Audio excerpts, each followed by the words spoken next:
তো দেখো তোমার এখানে কি হলো, ইলেকট্রোফাইলও যুক্ত হলো, নিউক্লিওফাইলও যুক্ত হলো। তো দেখো এখানে কিন্তু নিউক্লিওফাইলও রিঅ্যাক্ট করতেছে, ইলেকট্রোফাইলও রিঅ্যাক্ট করতেছে, বাট স্টিল এটাকে ইলেকট্রোফিলিক অ্যাডিশন কেন বলা হচ্ছে? এটাকে ইলেকট্রোফিলিক অ্যাডিশন বলা হচ্ছে কারণ ফার্স্ট যে স্পিসিসটা সেটা কি, সেটা হচ্ছে ইলেকট্রোফাইল। বোঝা গেছে? এরপর আসো, এরপর হচ্ছে মার্কোনিকভ রুল। মার্কোনিকভ রুল। ওয়ালাইকুম আসসালাম। এই তো আলহামদুলিল্লাহ। আমরা বলতেছি মার্কোনিকভ রুল। মার্কোনিকভ রুল কি? মার্কোনিকভ রুল হচ্ছে যে তোমার যে পজিটিভ, যেটা তোমার পজিটিভ গ্রুপ আছে, পজিটিভ রিএজেন্টের পজিটিভ গ্রুপ সবসময় যুক্ত হবে ওই কার্বনে যে কার্বনে হাইড্রোজেনের সংখ্যা বেশি। তো এটা হচ্ছে সহজ ভাষায় হচ্ছে যে কি, সহজ ভাষায় যদি বলি তাহলে হাইড্রোজেন ওখানে যুক্ত হয় যেখানে হাইড্রোজেনের সংখ্যা বেশি। এটা হচ্ছে একদম খাঁটি বাংলা ভাষায় মার্কোনিকভ রুল। এই খাঁটি বাংলা ভাষায় মার্কোনিকভ রুল লিখলে কোনো কিছু পাবা না। সেটা হচ্ছে তোমার কাছে ডাবল বন্ডেড কার্বন থাকবে। কি থাকবে? ডাবল বন্ডেড কার্বন থাকবে। এই ডাবল বন্ডেড কার্বনের মধ্যে যে কোনো একটার মধ্যে হাইড্রোজেনের সংখ্যা বেশি থাকবে, যে কোনো একটার মধ্যে হাইড্রোজেনের সংখ্যা কম থাকবে। ঠিক আছে? যেটার মধ্যে হাইড্রোজেনের সংখ্যা বেশি থাকবে সেখানে গিয়ে হাইড্রোজেন যুক্ত হবে। এখন ধরো রিএজেন্টের মধ্যে হাইড্রোজেন নাই, রিএজেন্টের মধ্যে কি নাই? হাইড্রোজেন নাই। হাইড্রোজেন নাই এরকম রিএজেন্ট অনেক আছে না?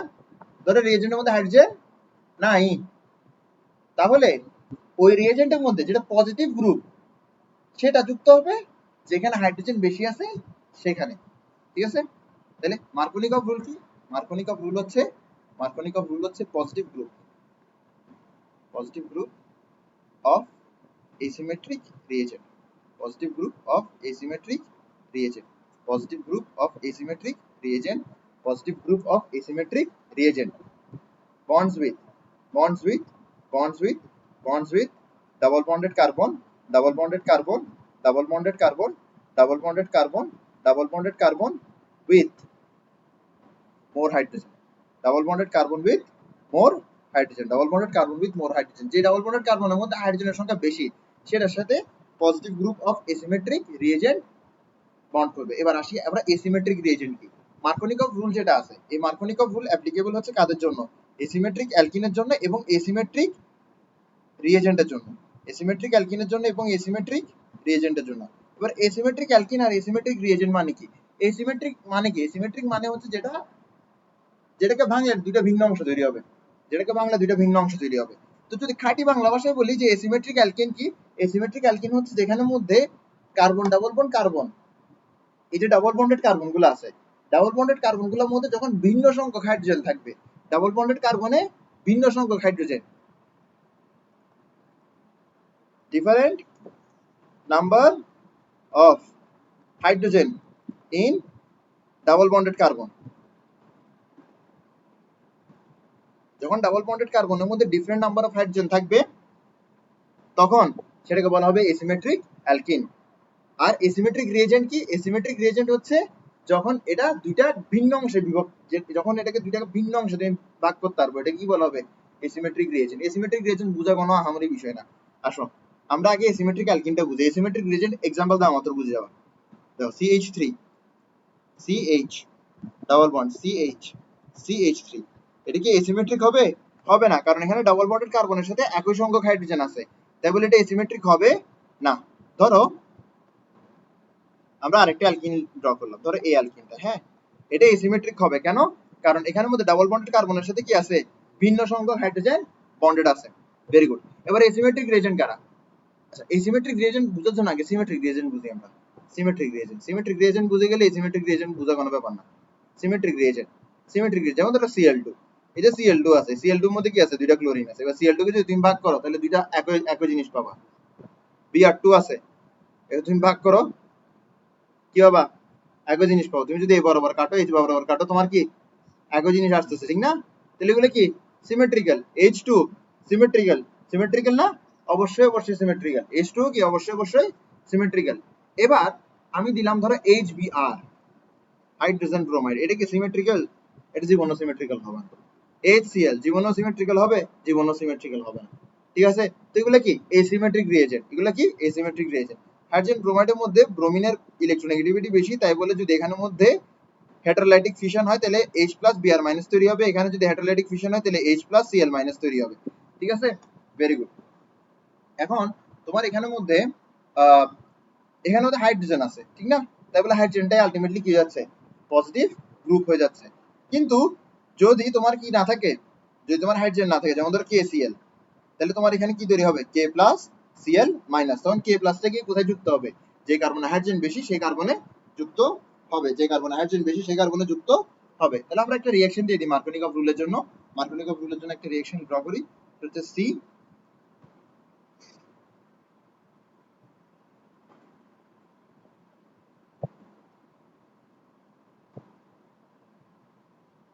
ওকে,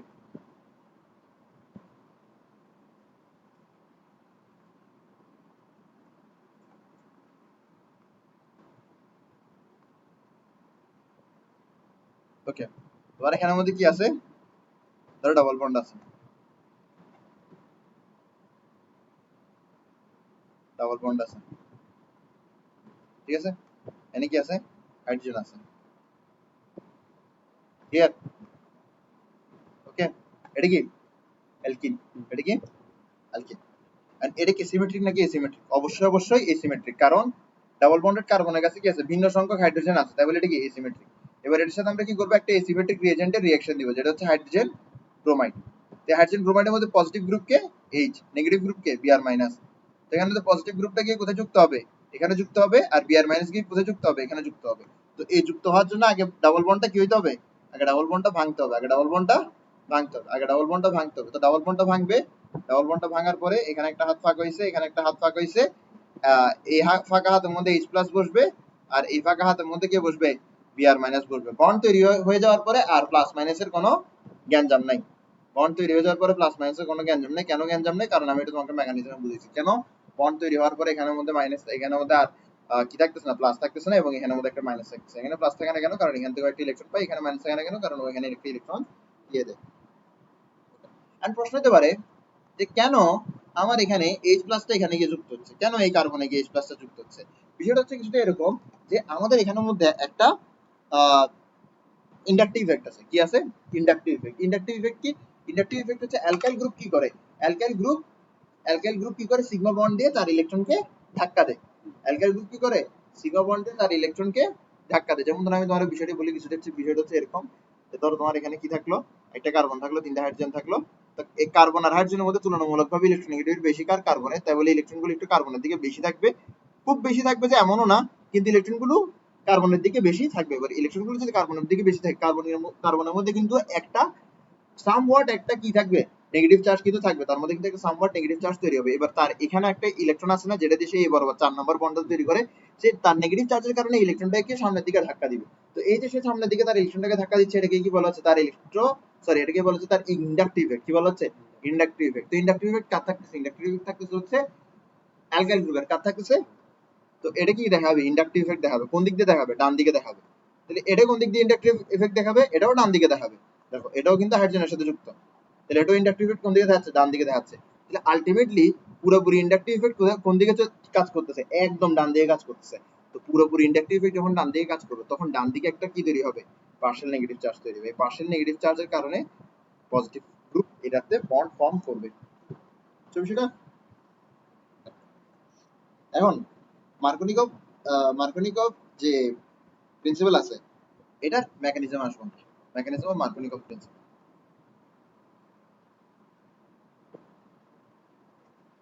মেকানিজম অফ মার্কোনিকভ প্রিন্সিপাল, এটা যে বইয়ের মধ্যে কি করছে, মানে হাস্যকর। এই যে তোমাকে আমি এখন বললাম যে এই এন্ডের মধ্যে তোমার নেগেটিভ চার্জ জমার কারণে H প্লাস এখানের মধ্যে বন্ড ফর্ম করতেছে, এই কথাটা আসলে মেকানিজমে বলা উচিত না। মেকানিজম থেকে যদি তুমি বুঝবা যে আসলে হচ্ছে কি, কিন্তু ওরা মেকানিজমও কি করছে জানো, মেকানিজমও কি ওরা খাঁটি বাংলা ভাষায় মার্কোনিকভ রুলটাই চিপকাই দিচ্ছে। মেকানিজমের স্টেপ 1, আচ্ছা একদিন চিন্তা করো, মার্কোনিকভ রুল কি, মার্কোনিকভ রুল হচ্ছে যে পজিটিভ গ্রুপ কোথায় গিয়ে যুক্ত হবে, যেখানে হাইড্রোজেনের সংখ্যা বেশি, যে ডাবল বন্ডে, সরি যে ডাবল বন্ডের কার্বনের মধ্যে হাইড্রোজেনের সংখ্যা বেশি, সেখানের মধ্যে পজিটিভ গ্রুপটা গিয়ে যুক্ত হবে। ক্লিয়ার? যে ডাবল বন্ডেড কার্বনের মধ্যে, যে ডাবল বন্ডেড কার্বনের মধ্যে হাইড্রোজেনের সংখ্যা বেশি, সেখানে পজিটিভ চার্জটা যুক্ত হবে, ঠিক না? এটা হচ্ছে মার্কোনিকভ রুলের প্রিন্সিপাল, সরি মার্কোনিকভ রুল বা মার্কোনিকভ প্রিন্সিপাল। এখন তুমি মেকানিজম বুঝাইতে গিয়েও যদি বলো যে স্টেপ নাম্বার 1 হচ্ছে যেটা পজিটিভ গ্রুপ সেটা বেশি হাইড্রোজেন বিশিষ্ট ডাবল বন্ডেড কার্বনে যুক্ত হবে, তাহলে তো তুমি আর মেকানিজম কি বা এক্সপ্লেন করবে? তুমি তো মার্কোনিকভ রুল প্রথম স্টেপে চিপকাই দিচ্ছ মেকানিজম। তো মেকানিজম যা স্টেটমেন্টও তা। সাধারণত হয় কি স্টেটমেন্টের এক্সপ্লেনেশন হয় মেকানিজম, কিন্তু এখানে কোনো এক্সপ্লেনেশন দেওয়া হয়নি। তো এক্সপ্লেনেশন কোনটা, যেটা কিছুক্ষণ আগে দিছি, যে ইন্ডাকটিভ ইফেক্টের কারণে যে কার্বনে, যে ডাবল বন্ডেড কার্বনে হাইড্রোজেনের সংখ্যা বেশি সেখানে একটা পার্শিয়াল নেগেটিভ চার্জ তৈরি হয়, যে কারণে পজিটিভ গ্রুপ সেই কার্বনে গিয়ে বন্ড ফর্ম করে। এটা হচ্ছে রিজন। এই রিজনটা মেকানিজমে আনফরচুনেটলি দেওয়া হয়নি। মেকানিজমে ফার্স্ট স্টেপে কি বলা হয়েছে, মেকানিজমে ফার্স্ট স্টেপে বলা হয়েছে সুন্দর মতো যে পজিটিভ গ্রুপ কোথায় যুক্ত হবে,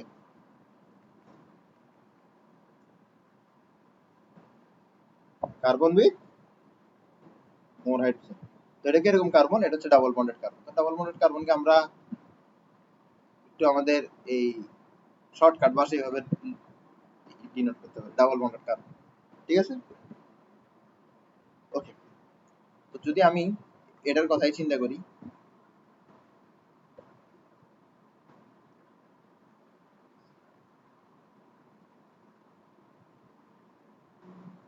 এখানের মধ্যে আমার হাইড্রোজেন কোথায় যুক্ত হবে, হাইড্রোজেন যুক্ত হবে যেখানের মধ্যে হাইড্রোজেনের সংখ্যা বেশি সেখানে, ঠিক না? মানে মার্কোনিকভ রুল যেটা সেটাই, মার্কোনিকভ রুল অনুসারে আমরা গোটা গোটা বিষয়টা বসা দিলাম। এখানে কে যুক্ত হলো, এখানে যুক্ত হলো হাইড্রোজেন, কে যুক্ত হলো, হাইড্রোজেন যুক্ত হলো। তো হাইড্রোজেন যদি যুক্ত হয় তাহলে তোমার এখানে কি হবে, ইলেকট্রন কমে গেল না? তাহলে এখানে একটা পজিটিভ চার্জ তৈরি হবে, এখানে কি তৈরি হবে, একটা পজিটিভ চার্জ তৈরি হবে। এই যে পজিটিভ চার্জ তৈরি হয়েছে, স্টেপ 2 শুরু হবে কোথা থেকে, স্টেপ 2 শুরু হবে এখান থেকে, এখানে বিআর মাইনাস তৈরি হয়েছে, কি তৈরি হয়েছে, বিআর মাইনাস। স্টেপ 2 শুরু হবে কোথা থেকে, স্টেপ 2 শুরু হবে এখান থেকে, এখান থেকে হচ্ছে কি স্টেপ 2, এখান থেকে হচ্ছে কি স্টেপ। এবার এই যে বিআর মাইনাস তৈরি হয়েছে, বিআর মাইনাসটা কোথায় কোথায় গিয়ে বন্ড ফর্ম করবে, এখানে গিয়ে বন্ড ফর্ম করবে। এটা কি কিছুক্ষণ আগে যে মেকানিজম দেখাইছে ওই মেকানিজমটার মতোই না? ওই মেকানিজমটাই দিন শেষে জাস্ট কি মার্কোনিকভ মানে মেকানিজম ফর মার্কোনিকভ রুল দিয়ে চালানো হচ্ছে আর কিছু।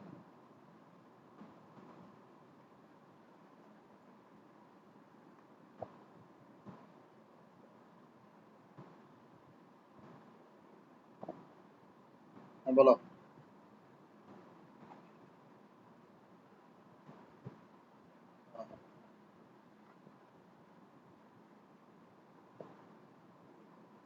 আচ্ছা ঠিক আছে, তারা নাই। Okay.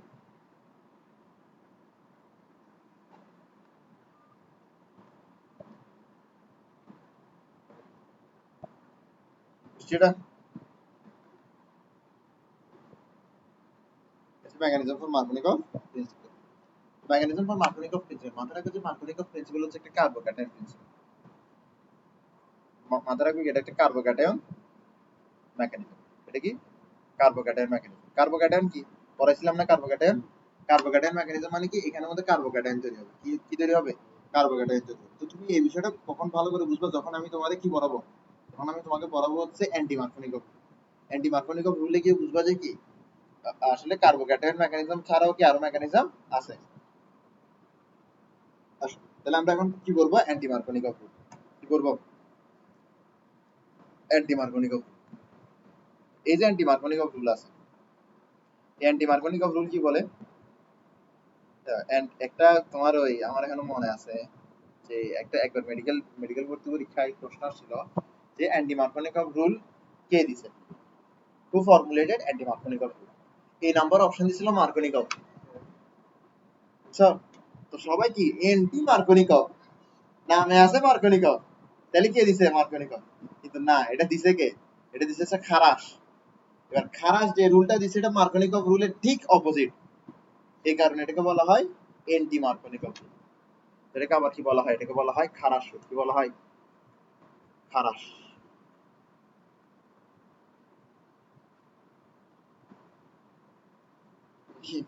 খারাস রুল। ওকে, আসো। তো এই অ্যান্টি মার্কোনিকভ রুল কি, প্রথমে দেখো মার্কোনিকভ রুলের কথা চিন্তা করো। মার্কোনিকভ রুলে কি হয়, মার্কোনিকভ রুলের মধ্যে পজিটিভ দিকটা কোথায় যুক্ত হয়, যে কার্বনে হাইড্রোজেন সংখ্যা বেশি সেখানে যুক্ত হয়। তাহলে অ্যান্টি মার্কোনিকভ রুলে কোথায় যুক্ত হবে, যে কার্বনে হাইড্রোজেন সংখ্যা কম সেখানে যুক্ত হবে। ঠিক আছে বুঝতে বিষয়টা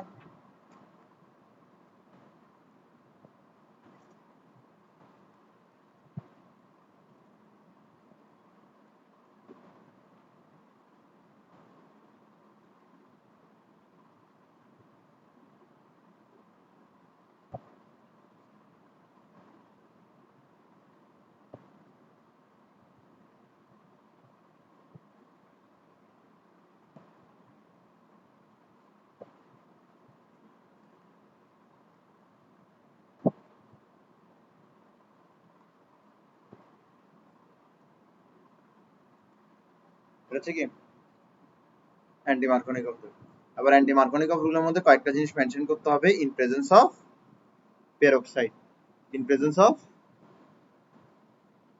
in presence of peroxide in presence of peroxide আরো একটা জিনিস মেনশন করতে হবে সেটা হচ্ছে through a free radical mechanism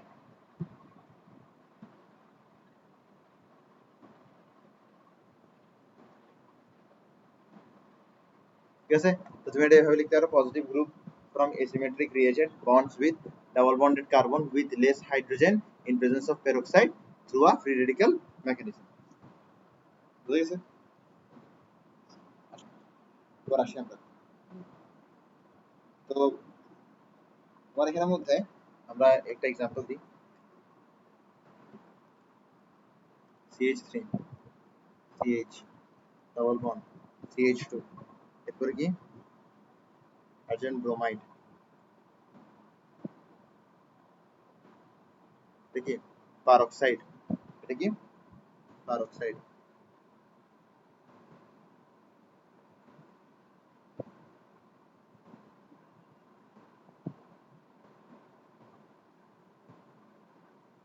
peroxide এবার হ্যাঁ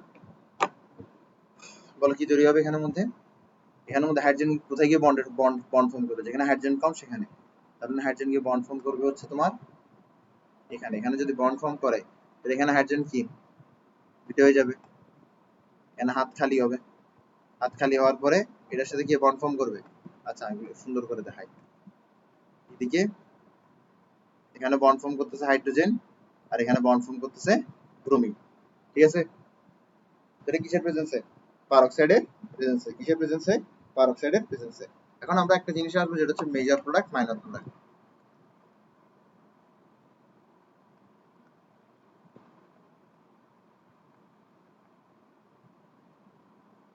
মেজর প্রোডাক্ট মাইনর প্রোডাক্ট দিয়ে কি বুঝি আমরা মেজর প্রোডাক্ট দিয়ে বুঝি হচ্ছে যেটা বেশি তৈরি হয়েছে হ্যাঁ যেটার অ্যামাউন্ট বেশি যে প্রোডাক্টের অ্যামাউন্ট বেশি ওটাই বলি মেজর প্রোডাক্ট মাইনর প্রোডাক্টকে যে প্রোডাক্টের অ্যামাউন্ট কম সেটা কি মাইনর প্রোডাক্ট ঠিক আছে এবার আমরা যদি একটু মার্কোনিকভ আর অ্যান্টি মার্কোনিকভ রুলের কথা চিন্তা করি কার রুলের কথা চিন্তা করব মার্কোনিকভ এবং অ্যান্টি মার্কোনিকভ তো মার্কোনিকভ রুলের ক্ষেত্রে আমরা যেটা বলি সেটার মধ্যে কিন্তু একটা কি আছে ফ্ল আছে তো ফ্লটা আমি আলাদা করে দেখানোর জন্য এটার জন্য আলাদা একটা স্লাইড বানাচ্ছি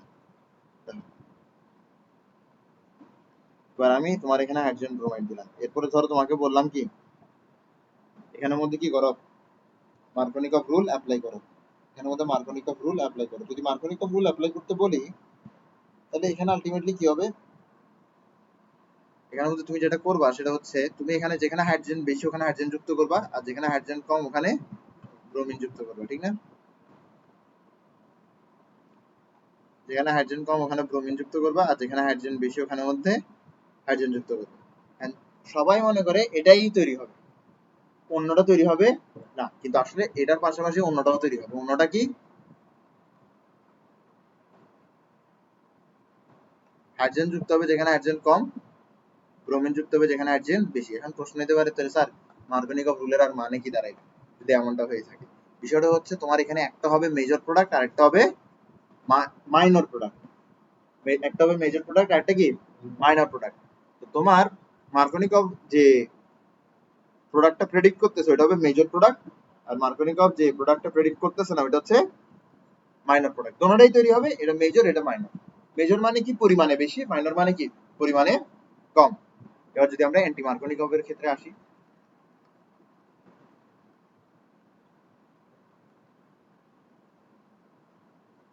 অ্যান্টি মার্কোনিকভ রুলের ক্ষেত্রে দেখো তোমার এই সেম জিনিসগুলোই তৈরি হবে, ঠিক না? আলটিমেটলি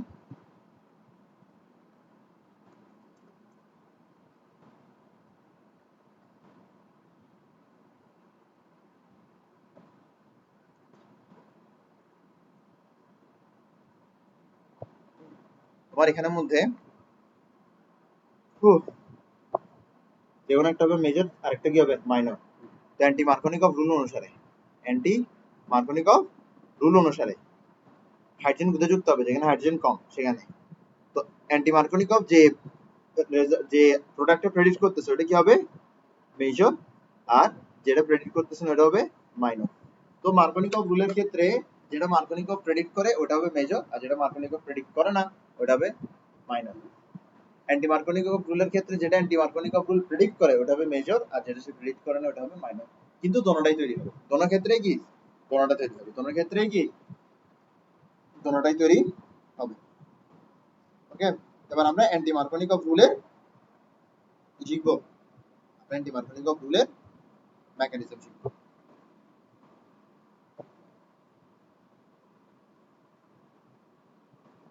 অ্যান্টি মার্কোনিকভ রুলের মেকানিজম অনেক লম্বা।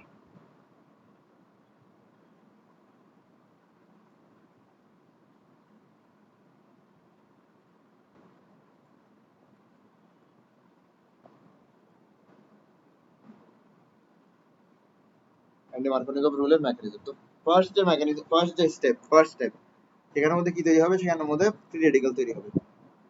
কি তৈরি হবে? Free radical from peroxide. Peroxide থেকে কি তৈরি হবে? ফ্রি রেডিক্যাল তৈরি হবে। তো পারক্সাইড কি? আরও আরও এটাই হচ্ছে কি পারক্সাইড। তো এটাই কি পারক্সাইড। পারক্সাইড থেকে ফ্রি রেডিক্যাল তৈরি হবে। তো ফ্রি রেডিক্যাল গুলো কিরকম হবে? ফ্রি রেডিক্যাল মানে কি? এখানে হোমোলাইটিক ফিশন হবে, এই অক্সিজেন আর এই অক্সিজেন নিজ নিজ ইলেকট্রন নিয়ে আলাদা হবে, এই অক্সিজেন আর এই অক্সিজেন নিজ নিজ ইলেকট্রন নিয়ে আলাদা হবে। বুঝছো বিষয়টা? তো নিজ নিজ ইলেকট্রন নিয়ে আলাদা হলে, হোমোলাইটিক ফিশন হলে কি তৈরি হয়? ফ্রি রেডিক্যাল তৈরি হয়, ফ্রি রেডিক্যাল তৈরি হয়, ফ্রি রেডিক্যাল তৈরি হয়, ফ্রি রেডিক্যাল তৈরি হয়। ঠিক আছে? এবার পরীক্ষার হলের মধ্যে যদি এরকম সি এরকম আর আর লিখো, জীবনেও মার্কস পাবা না। ঠিক আছে? তোমার কাছে কি দিতে হবে? এখানের মধ্যে আর এর পরিবর্তে কোনো না কোনো একটা অ্যালকাইল গ্রুপ দিতেই হবে, আর এর পরিবর্তে কোনো না কোনো একটা অ্যালকাইল গ্রুপ দিতেই হবে। তো এই যে মেকানিজমটা লিখতেছি, মেকানিজমের জন্য আমি এরকম একটা জেনারেল একটা ফর্মুলা লিখবো, আবার একটা এক্সাম্পল দিয়ে লিখবো। ঠিক আছে? ওকে, এমন ভাবে এক্সাম্পল গুলো দিব যেন স্টেপ 1, স্টেপ 2, স্টেপ 3, স্টেপ 4 সবগুলোর এক্সাম্পল গুলো কি হয়? একই রিঅ্যাকশন হয়। আবার এমন না যে একটা স্টেপ একটা এক্সাম্পল দিলাম এক রিঅ্যাকশন থেকে, আরেকটা এক্সাম্পল দিলাম আরেক রিঅ্যাকশন থেকে, এরকম দিতেছি না। ঠিক আছে? ওকে, তাহলে CH3O এবং O CH3 এরকম লিখবা ডিরেক্ট, খাঁটি ভাবে লিখবা, সমস্যা নাই। যদি কেউ বলে এটা ভুল, তাহলে ওর মাথায় কি আছে? সমস্যা আছে। তারপরে স্টেপ 2 হচ্ছে তোমার এই যে ফ্রি রেডিক্যাল তৈরি হয়েছে স্টেপ 1 এ, ফ্রি রেডিক্যাল তৈরি হয়েছে স্টেপ 1 এ, এই ফ্রি রেডিক্যাল এসিমেট্রিক রিএজেন্টের সাথে রিঅ্যাক্ট করবে। ফ্রি রেডিক্যাল এসিমেট্রিক রিএজেন্টের সাথে কি করবে? রিঅ্যাক্ট করবে। এসিমেট্রিক রিএজেন্টের সাথে কি করবে? রিঅ্যাক্ট করবে। রিঅ্যাক্ট করে কি তৈরি করবে? ফ্রি রেডিক্যাল তৈরি করবে। রিঅ্যাক্ট করে কি তৈরি করবে? ফ্রি রেডিক্যাল তৈরি করবে। ফ্রি রেডিক্যাল অ্যাসিমেট্রিক রিজেন্টের সাথে রিঅ্যাক্ট করে ফ্রি রেডিক্যাল তৈরি করবে। অবশ্যই এই ফ্রি রেডিক্যাল আর এই ফ্রি রেডিক্যাল ভিন্ন হবে। তাহলে তোমার এখানের মধ্যে ফ্রি রেডিক্যাল কি? আরও। এটা কার সাথে রিঅ্যাক্ট করবে? অ্যাসিমেট্রিক রিজেন্টের সাথে, which is HBr, which is HBr। তো এখান থেকে কি তৈরি হবে? এখান থেকে তৈরি হবে হচ্ছে তোমার ROH এবং তৈরি হবে Br free radical, Br free radical. তো বিষয়টা কিছুটা এরকম, যেখানে যে HBr আছে বুঝার চেষ্টা করো। তোমার এখানের মধ্যে এই যে HBr আছে, এই HBr এর মধ্যে তোমার এই যে H আছে, ও নিজের ইলেকট্রন নিয়ে আলাদা হয়ে যাবে, ও নিজের ইলেকট্রন নিয়ে কি হয়ে যাবে? আলাদা হয়ে যাবে, ও নিজের ইলেকট্রন নিয়ে আলাদা হয়ে যাবে। এখন ইলেকট্রনটা এদিকে দাও অথবা এদিকে দাও, কোনো সমস্যা আছে? নাই, ওর নিজের ইলেকট্রন নিয়ে আলাদা হয়ে যাবে, ব্রোমিনও কি নিজের ইলেকট্রন নিয়ে আলাদা হয়ে যাবে। এরপরে এই যে আর ও আছে, এই আরো কি, আরো ওর ইলেকট্রন দিয়ে হাইড্রোজেনের ইলেকট্রনের সাথে কি তৈরি করে ফেলবে, বন্ড তৈরি করে ফেলবে। তাহলে এখানে কি তৈরি হয়ে গেল, একটা অ্যালকোহল তৈরি হয়ে গেল। আর এখানে এটা কি তৈরি হলো, ফ্রি রেডিক্যাল তৈরি হলো। একটা জিনিস মাথায় রাখতে হবে, এখানে যে অ্যালকোহলটা তৈরি হয়েছে এটা অবশ্যই অবশ্যই কি আনস্টেবল, এটা অবশ্যই অবশ্যই কি আনস্টেবল, এটা অবশ্যই অবশ্যই কি আনস্টেবল, ঠিক আছে। এবার স্টেপ 3 দেখো, এই যে বিআর ফ্রি রেডিক্যালটা আছে, এই বিআর ফ্রি রেডিক্যালটা, এই বিআর ফ্রি রেডিক্যালটা কি করবে এখন, এই বিআর ফ্রি রেডিক্যালটা, এই বিআর ফ্রি রেডিক্যালটা সাবস্ট্রেটের সাথে বন্ড ফর্ম করবে। বা সাবস্ট্রেট কি, সাবস্ট্রেট কি, ধরো আমি তোমারে বললাম যে অ্যালকিনের সাথে এসিমেট্রিক রিয়েজেন্টের রিঅ্যাকশন হচ্ছে, সাবস্ট্রেট কোনটা, অ্যালকিন। মূলত যার সাথে রিঅ্যাকশন হচ্ছে ও কি সাবস্ট্রেট, ও কি সাবস্ট্রেট, ও কি সাবস্ট্রেট। ধরো আমি অ্যালকিনের প্রিপারেশন, সরি অ্যালকিনের রিঅ্যাকশন করতেছি, তো অ্যালকিনের যখন রিঅ্যাকশন করতেছি এখানে প্রতিটা রিঅ্যাকশনের মধ্যে সাবস্ট্রেট কে অ্যালকিন, প্রতিটা রিঅ্যাকশনের সাবস্ট্রেট কে অ্যালকিন, একটা হয় সাবস্ট্রেট আর একটা হয় রিএজেন্ট, ঠিক আছে। সাবস্ট্রেট হচ্ছে মেইন ক্যারেক্টার, ঠিক আছে, বুঝতে বিষয়টা। স্টেপ 3 মধ্যে কি হবে, স্টেপ 3 মধ্যে যেটা হবে সেটা হচ্ছে ফ্রি রেডিক্যাল কি করবে, সাবস্ট্রেটের সাথে রিঅ্যাক্ট করবে। বিষয়টা হচ্ছে এখানে সবচেয়ে বেশি ইম্পর্টেন্ট হচ্ছে মেকানিজম, মেকানিজমের পাশে কিন্তু এই স্টেটমেন্ট গুলো ভালোই ইম্পর্টেন্স রাখে। এখন আমি হইছে কি, আমরা তো এখন হায়ার স্টাডিজে যাওয়ার পর আমাদের অনেকগুলো ফ্রেজ আমরা হায়ার স্টাডিজ এর মতন ইউজ করতেছি, ঠিক আছে। তো সবচেয়ে ভালো তোমার জন্য যেটা, সেটা হচ্ছে তুমি যখন টেস্ট পেপার করবা, টেস্ট পেপারে যেন সলিউশন গুলো তুমি একটু রিডিং করো, যেন তোমার ওই লিখার কমান্ডটা যেন টেস্ট পেপারের মতো হয়, বুঝছো। আমার কমান্ডটা ফলো করতে গেলে হয়তো একটু প্যারা খাইতে পারো, ঠিক আছে, কারণ আমার কমান্ডটা অত কিনা অ্যাপ্রোপ্রিয়েট না, অতটা অ্যাপ্রোপ্রিয়েট না। এটা আগে ভাগে বলে দিলাম যাতে কোনো ঝামেলা না হয় পরে, ঠিক আছে। মানে যেহেতু আমি তোমাকে পড়ানোর সময় বই খুলে পড়াইতেছি না, আমি নিজের মুখস্থ বিদ্যা থেকে পড়াইতেছি, তার মানে কি, তার মানে হচ্ছে আমার নিশ্চয়ই আমার যে সেন্টেন্স মেকিং আছে এখানের মধ্যে, সেন্টেন্স মেকিংটা টু আ গ্রেট এক্সটেন্ট আমার ইংলিশের উপর যে কমান্ড আছে ওইটার থেকে ইন্সপায়ার্ড। আর আমি তোমাদের বই খুব কম পড়ি, আমার হায়ার স্টাডিজ এর বই আমার খুব বেশি পড়া হচ্ছে, দেখা যাচ্ছে ওখান থেকে খুব বেশি ইনফ্লুয়েন্স হয়ে যাচ্ছে, দিন শেষে সেম টপিকস, ঠিক আছে।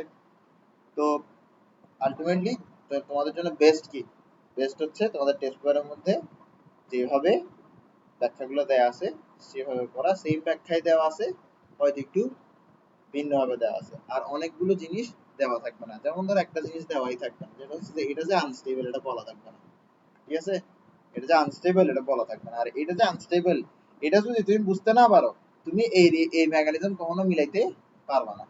আচ্ছা ঠিক আছে, তো আমরা এই এক্সাম্পলটাকে ক্যারি অন করি, ঠিক না। তো আমার এখানে আর ও মানে কি, এটা না, এটা না, ওকে। এটা কার সাথে রিয়েক্ট করবে, হাইড্রোজেন ব্রোমাইডের সাথে রিয়েক্ট করবে, কার সাথে রিয়েক্ট করবে, হাইড্রোজেন ব্রোমাইডের সাথে রিয়েক্ট করবে, ব্রোমাইডের সাথে রিয়েক্ট করে কি তৈরি করবে, CH3OH তৈরি করবে, এবং কি তৈরি করবে, বিআর রেডিক্যাল তৈরি করবে। এই যে বিআর রেডিক্যালটা আছে, এখন এই বিআর রেডিক্যাল গিয়ে কার সাথে রিয়েক্ট করবে, সাবস্ট্রেটের সাথে রিয়েক্ট করবে, কার সাথে রিয়েক্ট করবে, সাবস্ট্রেটের সাথে রিয়েক্ট করবে। বিআর রেডিক্যাল গিয়ে কার সাথে রিয়েক্ট করবে, সাবস্ট্রেটের সাথে রিয়েক্ট করবে, অর্থাৎ অ্যালকিনের সাথে রিয়েক্ট করবে। কার সাথে রিয়েক্ট করবে, অ্যালকিনের সাথে রিয়েক্ট করবে, সুন্দর মতো অ্যালকিনের সাথে রিয়েক্ট করবে। কিভাবে রিয়েক্ট করবে দেখো, তোমার একটু মাথায় রাখতে হবে, সেটা হচ্ছে এখানের মধ্যে তোমার কাইন্ড অফ এটা আগে ভাগেই তোমার এটা মানে প্রিডিসাইড করতে হবে যে এখানের মধ্যে যে কোনো একটার মধ্যে কি হাইড্রোজেন সংখ্যা বেশি। হ্যাঁ, তুমি ধরো এটাকে এভাবেই লিখতে পারো যে CH ডাবল বন্ড H2। এবার এদিকে যা আছে তা থাকুক না, সমস্যা নাই, এদিকে কোনো একটা অ্যালকাইল গ্রুপ থাকুক, সমস্যা নাই। তোমার এই ব্রোমিন, হ্যাঁ, এটা গিয়ে কোথায় বন্ড ফর্ম করবে, কোথায় গিয়ে বন্ড ফর্ম করবে,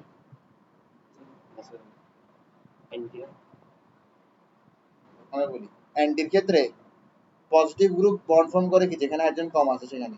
পজিটিভ গ্রুপ হচ্ছে হাইড্রোজেন, ব্রোমিন কিন্তু কি পজিটিভ গ্রুপ না, আমরা পজিটিভ গ্রুপ ব্রোমিনকে ধরি না। তো ব্রোমিন এখানে বন্ড ফর্ম করবে না, তাহলে ব্রোমিন বন্ড ফর্ম করবে কোথায়? এবার এবার হচ্ছে পজিটিভ গ্রুপ নিয়ে এবার ক্যাচা লাগবে। পজিটিভ গ্রুপ বলে আসছে, পজিটিভ গ্রুপ নিয়ে একটা ক্যাচা লাগবে। যখন আমরা অ্যান্টি মার্কনিকভ রুলের ক্ষেত্রে পজিটিভ গ্রুপের কথা বলি, তখন কিন্তু আমরা এটাই চিন্তা করতেছি যে হাইড্রোজেন ব্রোমাইডের মধ্যে যদি হেটারোলাইটিক ফিশন হয়, তাহলে H প্লাস তৈরি হবে, Br মাইনাস তৈরি হবে। এই যে H প্লাস, এটা হচ্ছে কি পজিটিভ গ্রুপ। আমরা এই পার্সপেক্টিভ থেকে হাইড্রোজেনকে পজিটিভ গ্রুপ ধরতেছি, ব্রোমিনকে নেগেটিভ গ্রুপ ধরতেছি এই পার্সপেক্টিভ থেকে। কিন্তু যখন এখানের মধ্যে ফ্রি রেডিক্যাল তৈরি হবে, তখন আমাদের মাথায় প্রশ্ন আসতে পারে, ফ্রি রেডিক্যাল তো পজিটিভ না, ফ্রি রেডিক্যাল কি না? ফ্রি রেডিক্যাল তো পজিটিভ না, ফ্রি রেডিক্যাল পজিটিভ না, তাহলে এখানে পজিটিভের ওই কনসেপ্ট এখানে অ্যাপ্লিকেবল না, এটা আমাদের মনে হইতে পারে। কিন্তু আসলে আমরা পজিটিভ গ্রুপের কথাটা কেন বলছি, বিষয়টা আমাদের জন্য লিখতে যেন সহজ হয়, প্রসেস করতে যেন সহজ হয়, মেনে চলতে যেন সহজ হয়, ঠিক আছে? নাইলে ফ্রি রেডিক্যাল এটাকে খুব বেশি গতানুগতিক আমরা ইউজ করি নাকি, গতানুগতিক ইউজ করি নাকি? কেমিস্ট্রির মধ্যে তুমি দেখবা কি ফ্রি রেডিক্যাল জিনিসটা অর্গানিকের বাইরে কোথাও পাবা না, ফ্রি রেডিক্যাল এখানেই আছে শুধু, আর কোথাও ফ্রি রেডিক্যাল নাই, ঠিক না? তো তুমি যদি পজিটিভ গ্রুপ হিসেবে চিন্তা করে মাথায় রাখো, তাহলে তোমার জন্য রিঅ্যাকশন গুলো মিলানো খুব সহজ হয়ে যাবে। তো আলটিমেটলি এখানে কিন্তু কোনো কি নাই, পজিটিভ গ্রুপ নাই, এসিমেট্রিক রিএজেন্টের কি নাই, পজিটিভ গ্রুপ নাই। এসিমেট্রিক রিএজেন্ট থেকে যে দুইটা তোমার কি তৈরি হচ্ছে, ফ্রি রেডিক্যাল তৈরি হচ্ছে, একটা ফ্রি রেডিক্যাল তৈরি হচ্ছে H, আর একটা কি তৈরি হবে, Br। একটা তৈরি হবে কি H, আর একটা তৈরি হবে কি Br। এই যে H আর Br আছে, দুটোটাই কি ফ্রি রেডিক্যাল। আর ফ্রি রেডিক্যালের নেচারটা কেমন হয়, কিছুটা পজিটিভ নেচার হয়, কিছুটা কি হয়, পজিটিভ নেচার হয়। এবার চিন্তা করো, তোমার এখানের মধ্যে এই এন্ডে পার্শিয়ালি নেগেটিভ চার্জ থাকবে, কেন থাকবে, ইন্ডাকটিভ একটা কারণ, ঠিক আছে? এটা কি পজিটিভ নেচার শো করে, তাহলে ও বন্ড ফর্ম কোথায় করবে, এখানে যেখানে নেগেটিভ আছে। তার মানে বেশি হাইড্রোজেন যেখানে, সেখানে ব্রোমিন যাচ্ছে, বেশি হাইড্রোজেন যেখানে সেখানে কি যাচ্ছে, ব্রোমিন যাচ্ছে। তো দেখো আমরা মাঝখানে যে বন্ড, এখানে কি পাই বন্ড আছে না, পাই বন্ডকে আমরা হোমোলাইটিক ভাবে ডিভাইড করলাম, তাহলে পাই বন্ডের একটা ইলেকট্রন হচ্ছিল, একটা ইলেকট্রন ওর ছিল, ওর ইলেকট্রন নিয়ে নিছে, ওর ইলেকট্রন নিয়ে নিছে, দোনোজনের ইলেকট্রন শান্তিপূর্ণভাবে নিয়ে নিছে, ঠিক না? এবার বিআর আসবে এখানে, বিআর আসবে এখানে নিজের ইলেকট্রন নিয়ে, ঠিক আছে? তো বিআর এর সাথে ও কি করবে, বন্ড তৈরি করবে, তাহলে ওর একটা ইলেকট্রন ফাঁকা রয়ে গেল না, ওর একটা ইলেকট্রন ফাঁকা রয়ে গেল না। এখন দেখো স্টেপ, এখন আমরা আসবো যে স্টেপ 4 এ, কোথায় আসবো, স্টেপ 4 এ। আচ্ছা স্টেপ 4 এ যাওয়ার আগে আমরা এই এক্সাম্পলটা একটু ক্যারি করি। তোমার এখানে বিআর রেডিক্যালটা তৈরি হয়েছে, হ্যাঁ? এরপর ধরো তোমার এখানের মধ্যে কি আছে, CH3 CH double bond CH2, তাহলে তোমার আলটিমেটলি কি হবে, CH3 C unpaired electron CH2 Br, এটা তৈরি হবে, ঠিক না আলটিমেটলি? এবার স্টেপ 4 এ কি হবে দেখো, স্টেপ 4 এ যেটা হবে সেটা হচ্ছে তোমার স্টেপ 3 এর ফ্রি রেডিক্যালের সাথে কে বন্ড ফর্ম করবে, কে বন্ড ফর্ম করবে, hydrogen free radical bond form করবে, ঠিক আছে? তোমার মাথায় আসবে যে এই হাইড্রোজেন ফ্রি রেডিক্যালটা কোত্থেকে আসছে, ঠিক না? দেখো তোমার এখানের মধ্যে এই যে ROH তৈরি হয়েছে, এটা কি ছিল, আনস্টেবল ছিল না, এটা কি ছিল, আনস্টেবল ছিল। এই যে এটা আনস্টেবল, এটা আনস্টেবল মানে কি, এটা আনস্টেবল মানে হচ্ছে কিছুক্ষণের মধ্যে কি করবে, আবার আর ওতে পরিণত হবে এবং এটা H এ পরিণত হবে, ঠিক আছে? এবার এই যে H আছে, এই H কার সাথে, এই H ফ্রি রেডিক্যালটা কার সাথে বন্ড ফর্ম করবে, এই H ফ্রি রেডিক্যালটা বন্ড ফর্ম করবে হচ্ছে এটার সাথে, ঠিক আছে? আর কোথায় বন্ড ফর্ম করবে, যেখানে আনপেয়ার্ড ইলেকট্রন আছে ঠিক সেখানে, এখানে বন্ড ফর্ম করবে। যদি করে তাহলে আলটিমেটলি কি তৈরি হবে, CH3 CH H CH2 Br। বোঝা গেছে, ক্লিয়ার? সরি আমরা এক্সাম্পল টানছি না, এক্সাম্পল টানলে আমরা সরি আমরা তো ফর্মুলার মতন ওটা লিখলাম আগে, ঠিক না? এখন আমরা এক্সাম্পলটা লিখব। এক্সাম্পলটাতে আসো, এক্সাম্পলে কি তৈরি হবে? এক্সাম্পলে তোমার মূলত এক্সাম্পলটা আগে লিখে ফেলছিলাম আর কি, ভুলে আগে লিখে হচ্ছিল এতটুকু।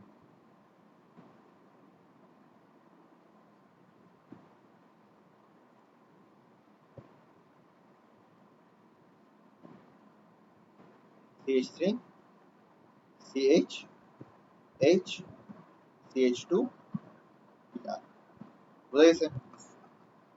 ক্লিয়ার? এটাই হচ্ছে কি আমার অ্যান্টি মার্কোনিকভ রুল। এটা অ্যান্টি মার্কোনিকভ, এটা অ্যান্টি মার্কোনিকভ।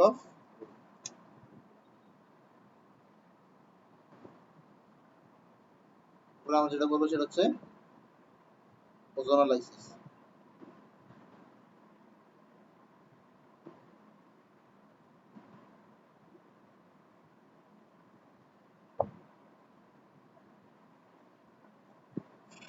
অ্যান্টি মার্কোনিকভ রুল বরাবর 4টা পয়েন্ট মিলছে কিনা?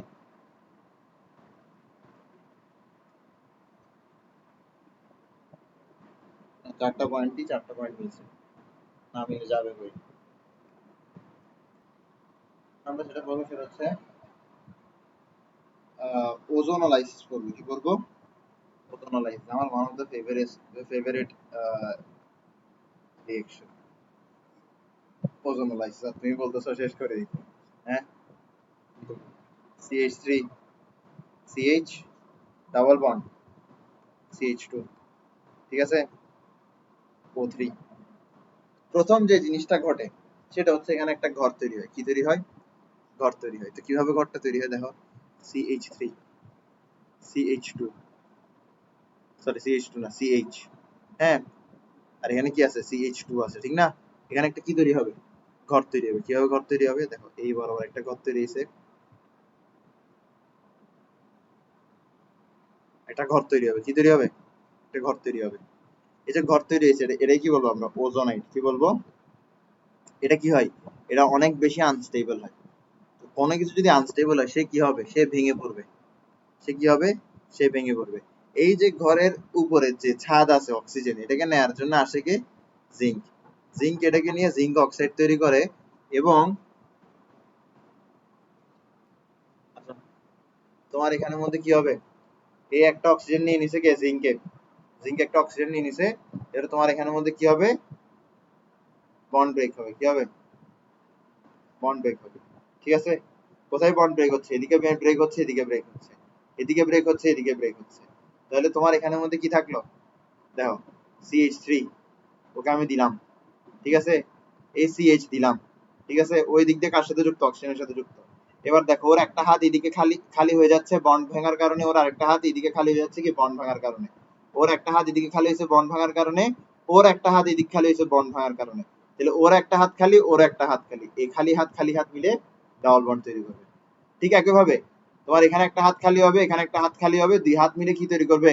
ডাবল বন্ড তৈরি করবে। তাহলে আলটিমেটলি এখানে কি তৈরি হচ্ছে? H2CO, অথবা যেটাকে তুমি এভাবে লিখতে পারো HCHO। বুঝা গেছে? এটাকে তুমি HCHO আকারে লিখতে পারো। বুঝা গেছে বিষয়টা? তো এটাই হচ্ছে আমাদের ওজোনোলাইসিস রিঅ্যাকশন। এটাই কি? Ozonolysis reaction. ওজোনোলাইসিস রিঅ্যাকশন, ওকে? তো ওজোনোলাইসিস রিঅ্যাকশনের মধ্যে কার্বন টেট্রাক্লোরাইড ইউজ করা হয়। কি ইউজ করা হয়? কার্বন টেট্রাক্লোরাইড ইউজ করা হয়। কার্বন টেট্রাক্লোরাইড ইউজ করা হয়। এবার কারণ ওজোনোলাইসিস তো সবসময় তো তোমার কি দরকার পড়বে না, সবসময় তো তোমার একদম পুরো মেকানিজম সেভাবে দেখাইতে হবে না, ঠিক না? তোমার একদম মাঝে মাঝে স্ট্রেট ফরওয়ার্ড ডিরেকশন দেখাইতে হবে। কি দেখাইতে হবে?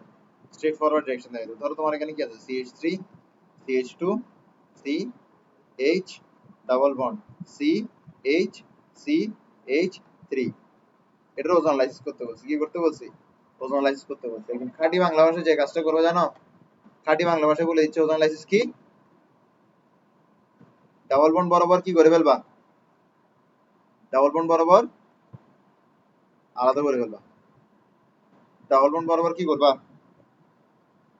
আলাদা করে ফেলবা, ঠিক আছে? ডাবল বন্ড বরাবর কি করে ফেলছো? আলাদা করে ফেলছো। এখানে একটা অক্সিজেন দিবা, এখানে একটা অক্সিজেন দিবা। এটাই হচ্ছে ওজোনোলাইসিস। এটাই হচ্ছে কি? ওজোনোলাইসিস। এটাই হচ্ছে কি? ওজোনোলাইসিস, এটাই হচ্ছে কি ওজোনোলাইসিস।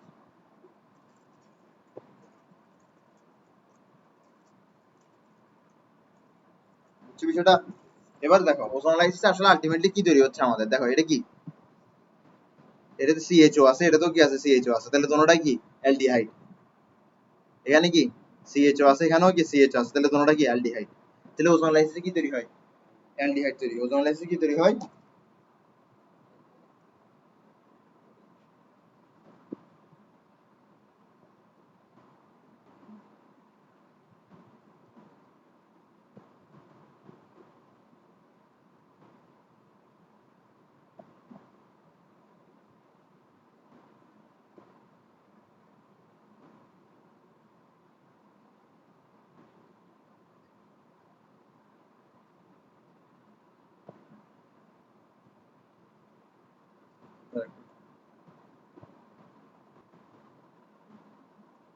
এবার তোমার মাথায় আসতেছে কি অ্যালডিহাইডই তৈরি হয়, কি তৈরি হয়, অ্যালডিহাইড তৈরি হয়। কিটোন কি তৈরি হইতে পারে না, কিটোন কি তৈরি হইতে পারে না, এটা চিন্তা করি কিটোন কিভাবে তৈরি করা যায়।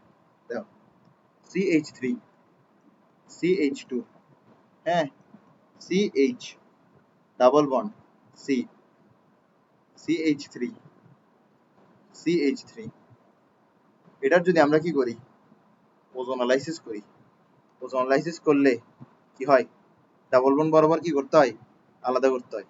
এই ডাবল বন্ড বরাবর আলাদা করলাম, অর্ধেক অক্সিজেন দিয়ে দিলাম, একটা প্রোডাক্ট তৈরি হয়ে গেছে।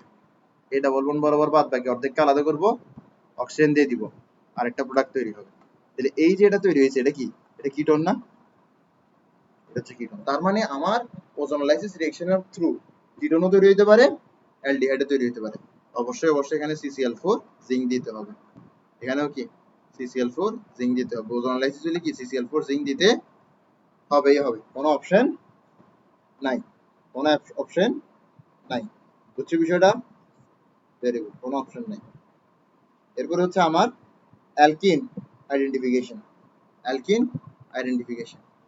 তো এটাকে আমরা বলেছি স্যাচুরেশন টেস্ট, টেস্ট ফর আনস্যাচুরেশনও বলতে পারো, টেস্ট ফর আনস্যাচুরেশন। টেস্ট হচ্ছে কিছুটা এরকম যে আমরা আনস্যাচুরেটেড কম্পাউন্ড নিই, কোন কম্পাউন্ড নিই, আনস্যাচুরেটেড কম্পাউন্ড। তো আনস্যাচুরেটেড কম্পাউন্ড কারা, আনস্যাচুরেটেড কম্পাউন্ড হচ্ছে মূলত আমাদের অ্যালকিন এবং অ্যালকাইন, অ্যালকিন এবং অ্যালকাইন, অ্যালকিন এবং অ্যালকাইন, ওরাই কি আনস্যাচুরেটেড কম্পাউন্ড। ওদের সাথে আমরা কি দিব, ওদের সাথে আমরা রেড ব্রোমিন সলিউশনের রিঅ্যাকশন দিব, রেড ব্রোমিন সলিউশনের কি দিব, রিঅ্যাকশন দিব, রেড ব্রোমিন সলিউশনের কি দিব, রিঅ্যাকশন দিব। এটাকে তুমি রেড ব্রাউন ব্রোমিন সলিউশন বলো, রেড ব্রাউন ব্রোমিন সলিউশন, ঠিক আছে, red brown bromine solution, red brown bromine solution, red brown bromine solution, red brown bromine solution, red brown bromine solution, red brown bromine solution দিবা। দেওয়ার পরে কি হবে, দেওয়ার পরে হয়তো কালারলেস হবে, না হয় হবে না। তিনটা আউটকাম আছে, কয়টা আউটকাম আছে, একটা হচ্ছে কি নো চেঞ্জ, যদি নো চেঞ্জ হয়, আচ্ছা না দাঁড়াও, একটা হচ্ছে কি র্যাপিডলি কালারলেস হয়, র্যাপিডলি কালারলেস হয়। যদি র্যাপিডলি কালারলেস হয় তাহলে বুঝতে হবে কি এটা কি ছিল, অ্যালকিন ছিল। র্যাপিডলি কালারলেস হলে বুঝতে হবে আনস্যাচুরেটেড কম্পাউন্ডে কি ছিল, অ্যালকিন ছিল। যদি স্লোলি কালারলেস হয়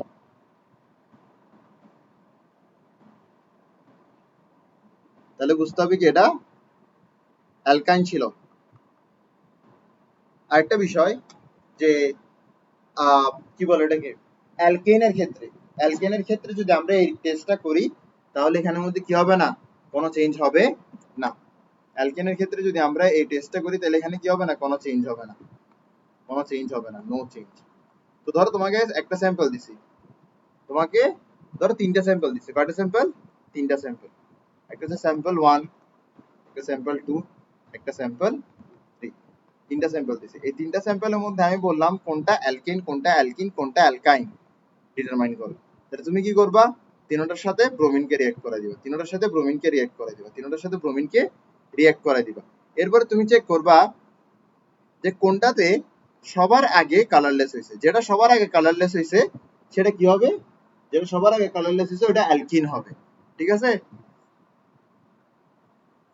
ধরো স্যাম্পল 1 কি হয়েছে, সবার আগে কালারলেস হয়েছে, তো স্যাম্পল 1 যদি সবার আগে কালারলেস হয় তাহলে স্যাম্পল 1 কি অ্যালকিন।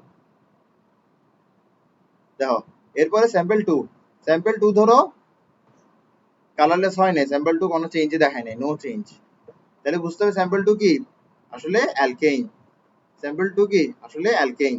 যদি স্যাম্পল 3 কি করে, স্লোলি কালার চেঞ্জ করে, তাহলে বুঝতে হবে স্যাম্পল 3 কি অ্যালকাইন। তাহলে আশা করি তুমি বুঝতেছো যে ব্রোমিন টেস্ট থেকে, এখন ব্রোমিন টেস্টের রিঅ্যাকশন দিতে হবে না, ব্রোমিন টেস্ট থেকে একটাও রিঅ্যাকশন দিছি, জাস্ট বক্তব্যই তো বলে গেলাম, ঠিক না। তো ব্রোমিন টেস্টের এখন কি দিতে হবে, রিঅ্যাকশন দিতে হবে, CH3 CH double bond CH2 কি করবে এটার সাথে,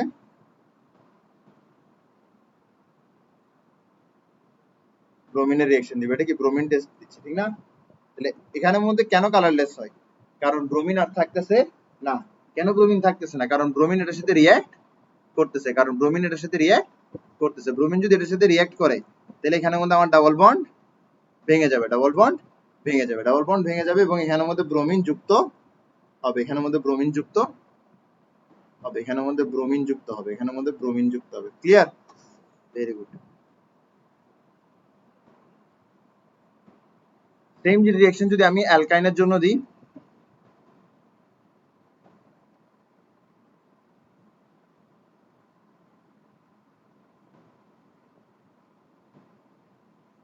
তাহলে এখানে কি হবে, এটা কিন্তু স্লোলি কালার চেঞ্জ করবে, কালার চেঞ্জ করে কি হয়ে যাবে, কালারলেস হয়ে যাবে, কি হয়ে যাবে, কালারলেস হয়ে যাবে। এক্ষেত্রেও কি কালারলেস হচ্ছে, এক্ষেত্রেও কি কালারলেস হচ্ছে, জাস্ট প্রথম ক্ষেত্রে বেশি তাড়াতাড়ি হচ্ছে, দ্বিতীয় ক্ষেত্রে ধীরে ধীরে হচ্ছে, তুলনামূলক ধীরে ধীরে হচ্ছে। তো কালার চেঞ্জ হচ্ছে মানে কি, ব্রোমিন আর থাকতেছে না, ব্রোমিন থাকতেছে না মানে কি, ব্রোমিন এটার সাথে পুরোপুরি রিয়েক্ট করে ফেলতেছে, এটার সাথে পুরোপুরি রিয়েক্ট করে ফেলতেছে মানে কি, এখানের মধ্যে পাই বন্ড গুলো ভেঙে যাচ্ছে, পাই বন্ড গুলো ভেঙে যাচ্ছে, পাই বন্ড গুলো ভেঙে যাচ্ছে, এবং এই কার্বন গুলোর সাথে কে যুক্ত হচ্ছে, ব্রোমিন যুক্ত হচ্ছে, কার্বন গুলোর সাথে ব্রোমিন যুক্ত হচ্ছে। তাহলে এখানের মধ্যে কিন্তু ব্যালেন্সিং এর জন্য কি দিতে হবে, 2Br2 দিতে হবে, ঠিক না।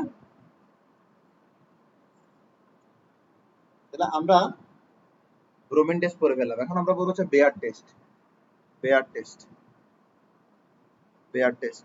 তো বেয়ার টেস্ট কিভাবে করে, বেয়ার টেস্টের মধ্যে আমরা মূলত, বেয়ার টেস্টও সেম জিনিস, বেয়ার টেস্টের মধ্যে আমরা কি করব, আমরা স্যাম্পল নিব, স্যাম্পল নিব, স্যাম্পলের সাথে কি করব, স্যাম্পলের সাথে আমরা বেয়ার রিএজেন্ট ইউজ করব, কি ইউজ করব, বেয়ার রিএজেন্ট ইউজ করব, যেটা হচ্ছে কি KMnO4, KMnO4, যেটা হচ্ছে কি, যেটা হচ্ছে KMnO4, KMnO4 এবং KMnO4 এবং KOH, KMnO4 এবং KOH, এটা ইউজ করব। এবার এটা যেটা আছে এটার কালার কি, এটার কালার হচ্ছে পিঙ্ক, এটার কালার কি, এটার কালার হচ্ছে পিঙ্ক। এই কালারটা একটু চেক করবো বই থেকে, আমরা ফার্স্ট ইয়ার ফার্স্ট সেমিস্টারে এটা পিঙ্ক পড়ছি, ঠিক আছে।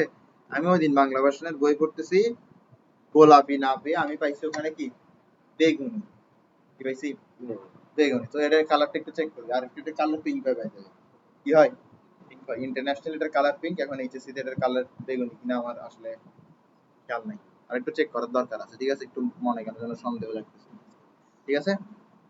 আমার মনে না পিঙ্ক লিখলে কোনো প্রবলেম হবে। তাহলে স্যাম্পল আমরা কি দিলাম, বেয়ারে রিএজেন্ট দিলাম। এবার এখানে কয়টা আউটকাম আসতে পারে, এখানে মধ্যে তিনটা আউটকাম আসতে পারে, কয়টা আউটকাম আসতে পারে, এখানে মধ্যে তিনটা আউটকাম আসতে পারে, কয়টা আউটকাম আসতে পারে, তিনটা আউটকাম আসতে পারে।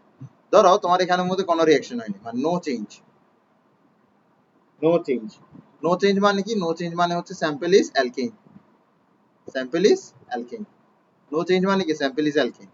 যদি এখানে কি হয়, কালারলেস হয়, র্যাপিডলি, র্যাপিডলি কি হয়, কালারলেস হয়, র্যাপিডলি কালারলেস, র্যাপিডলি যদি কালারলেস হয়ে যায় তাহলে এটা কি হবে, এটা হবে sample is alkyne, sample is alkyne, sample is alkyne. যদি স্লোলি কালারলেস হয়, যদি স্লোলি কালারলেস হয়, যদি স্লোলি কালারলেস হয় তাহলে স্যাম্পল কি, স্যাম্পল ইজ অ্যালকাইন, স্যাম্পল ইজ অ্যালকাইন। আমি তোমাকে বিষয়টা আগের মতনই বুঝাই, যে তোমার কাছে ধরো তিনটে স্যাম্পল আছে, তুমি তিনটে স্যাম্পলের সাথে কি করলা, বেয়ার টেস্ট করলাম, বেয়ার টেস্ট করার পরে ধরো যে কোনো তোমার কাছে কি দেখতে হবে, তোমার কাছে দেখতে হবে যে কোনটা সবার আগে কালারলেস হচ্ছে, যেটা সবার আগে কালারলেস হচ্ছে সেটা অ্যালকিন হবে, যেটা এরপরে কালারলেস হবে ওটা অ্যালকাইন হবে, আর যেটা কালারলেস হবেই না ওটা অ্যালকেন হবে। ওটা কি হবে? অ্যালকেন হবে। তো তোমার দেখো অ্যালকেন কি এখানে রিঅ্যাক্ট করতেছে? অ্যালকেন রিঅ্যাক্ট করে না সাধারণত, অ্যালকেন কম রিঅ্যাক্ট করে, তাই বলে তাকে কি বলা হয়? প্যারাফিন বলা হয়। কি বলা হয়? প্যারাফিন বলা হয়। তো তোমার বেয়ার টেস্টের মধ্যে কি তৈরি হবে? বেয়ার টেস্টের মধ্যে তোমার মাথা রাখতে হবে বেয়ার টেস্টের মধ্যে তোমার ডায়ল তৈরি হয়। কি তৈরি হয়? ডায়ল তৈরি হয়। তো আমরা একটু রিঅ্যাকশন দেখি, একটা রিঅ্যাকশন মাথা রাখো, এটা একদম ইজি একটা রিঅ্যাকশন মাথা রাখো, এটা দিয়ে কাম চলবে।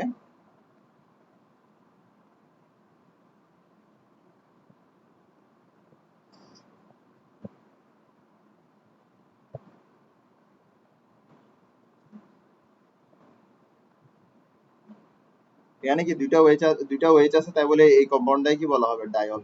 কি বলা হবে? ডায়ল। তো তুমি যদি এটাকে আরো স্পেসিফিক্যালি বলতে চাও তাহলে এটা ইথেন ডায়ল। কি হবে এটা? Ethane diol. এটা কি? Ethane diol. বুঝছি আমরা? বুঝি না? অ্যালকেন এতটুকু শেষ।